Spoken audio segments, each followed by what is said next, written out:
When circumstances change, so does our behavior, right? I behave differently in a church. When I came to America at age 11, I quickly learned that the number one insult you give to another bloke is to call him the F word. And I used that for years, but I would use it less often in church, right? That wasn't an appropriate phrase to use in church in polite company. So when Dennis Prager walks into a room, right, he has so much charisma, so much presence that he exerts this force field around him. When I walk into a room, people either don't pay any attention or they feel so relaxed and at ease, they're very likely to come up and share a dirty joke with me. I remember once when Dennis Prager went to shul, I gave him a copy of this illicit movie I had made. And Dennis says, wow, in New York, when I go to shul, they give me a tallis, a prayer shawl. When I go to shul in Los Angeles, they give me a porno. So the most humorous comic is likely to appear subdued if he's put on trial.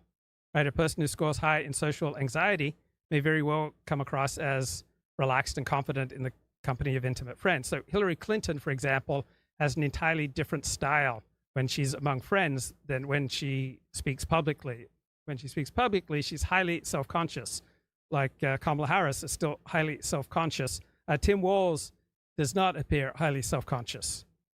So he comes across much more casual and spontaneous. So the circumstances have changed around Kamala Harris. She's no longer primarily the vice president. She's now a candidate for president. So the old inept Harris was vice president.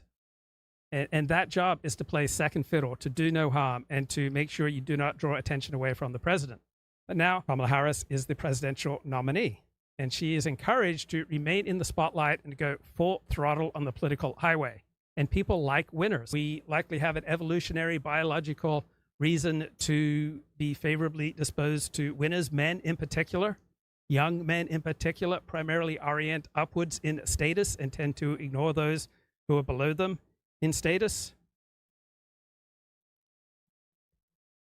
There's an anecdote when Barack Obama was competing for the Democratic nomination with Hillary Clinton. A Clinton supporter said to me after the first primary, guess who won? I don't know, I answered. Was it Clinton?